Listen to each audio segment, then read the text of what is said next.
நீங்கள் நிமிர்ந்து நிற்கிறீங்கம்மா, பெரிய ஆள் ஆகிட்டீங்க, உயரமாக இருக்கீங்க. உங்கள் குழந்தை அப்பா இங்கே வா அப்படின்னு சொல்லு, இல்லை அம்மா இங்கே வான்னு சொல்லு. குனிஞ்சு கீழே போகிறீங்களா இல்லையா? நான்லாம் 8 அடி 6 அடி வளர்ந்துருக்கேன், நான்லாம் குனிய மாட்டேன் அப்படி சொன்னீங்கன்னா சொல்லுவீங்களா? அப்போ அவனுக்கு புரியலம்மா, ஒன்று செய்ய சொல்கிறான், செஞ்சுட்டு போங்க, என்ன போ. அந்த குழந்தை நான் ஒரு விஷயம் சொல்ல போகிறேன் போது குனிஞ்சு வரீங்களா இல்லையா? அந்த குழந்தைக்கு தெரியாது, அப்போ குனிஞ்சு அது பக்கத்தில் போகிறீங்களா இல்லையா? அப்போ அவங்களுக்கு புரியாமல் ஒன்று சொல்கிறாங்க, அது செஞ்சுட்டாலே இறை குத்தம் அப்படிலாம் ஒன்றும் கிடையாது.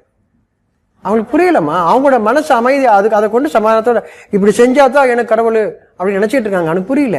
அவன் புரிகிற வரைக்கும் நீ சண்டைக்குள்ள போறீங்க, உடனே இது கெட்டவர்கள் செய்வது. நான் நின்று கும்பிட்றேன், அவன் படுத்து கும்பிட்றாமா. மனுஷன்னா நின்று கும்பிடணும் அப்படி சொல்றது எப்படி? அவனுக்கு அப்படிதான் சொல்லி கொடுத்துருக்கு. அவனுக்கு புரியணும், அதுதானே பிரச்சனை. அவன் எந்த ஒன்றையும் கும்பிட்டுட்டோம், ஆனால் கடவுள் நினைச்சு கும்பிட்டு இருக்கான். அவனுக்கு தெரிஞ்சுதான் செய்ய மாட்டான் இல்லையா? நீங்க அதை சொல்லி கொடுக்காம நான் கும்பிட்றது மட்டும் தான் கடவுள், நீ கும்பிட்றது கடவுளே இல்லைன்னு சொன்னீங்கன்னா நான் என்னத்த கும்பிட்றேன் கேட்பானா இல்லையா? இல்லையா? அப்போ நீங்க சண்டை உருவாக்குறீங்களா? கடவுள் பேரை சொல்லிக்கிட்டு நீங்க சமாதானம் பண்றீங்களா? அவனுக்கு அப்படின்னு சொல்லி கொடுக்கப்பட்டிருக்காங்க, செய்யறாங்க. அவர் செய்யறாரு. அவரு எனக்கு இப்படித்தான் செய்து எங்க அம்மா சொல்லி கொடுத்தாங்க, அப்பா சொல்லி கொடுத்தாங்க, செஞ்சுட்டு இருக்காரு. நீங்க எப்படி அதை பகையா பாக்குறீங்க, தப்பா பாக்குறீங்க? அவருக்கு புரியல, அவ்வளவுதான். ஆனா அதே எண்ணம் தான் அவருக்கும், நல்ல எண்ணத்தோட தான் அவரும் பண்றாரு. அதை விளங்கிக்கிட்டு அந்த நல்லதுக்கு அவருக்கு தொட போய் நல்லதுக்கு நல்லது நினைச்சிட்டு இருக்காரு.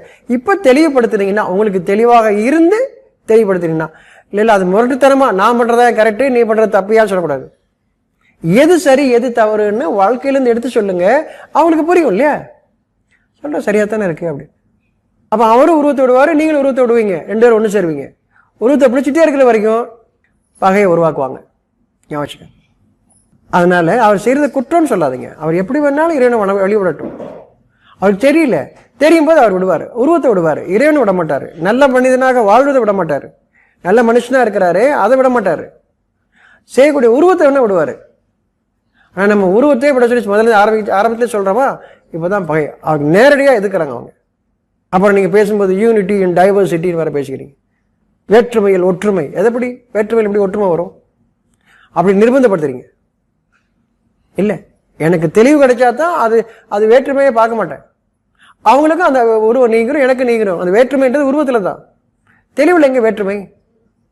உருவத்தில் தான் வேற்றுமை. அப்போ தெளிவு கிடைக்கும் போது நீங்கள் விட்டுருவீங்க, அவரும் அதை விட்டு விட்டுருவார்.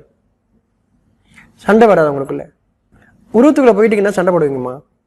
அப்போ அவங்களை எடுத்து சொல்லக்கூடியவங்க, விளங்கிக்கிட்டவங்க, மறைவானதாக விளங்கிக்கிட்டீங்கன்னா, எடுத்து சொல்லும் போது நீங்க மறைவானதை கொண்டு மறைவான எடுத்து சொல்லுங்க. அவங்களுக்கு உருவமாக எப்படி பார்க்க தெரியும். உருவத்தையே கொடுத்தீங்கன்னா சண்டை போடுவாங்க. வேதம் மறைவானவற்றை அறிவிக்குது, நீங்க அதுக்கு உருவம் கொடுத்து பகையாக்குறீங்க.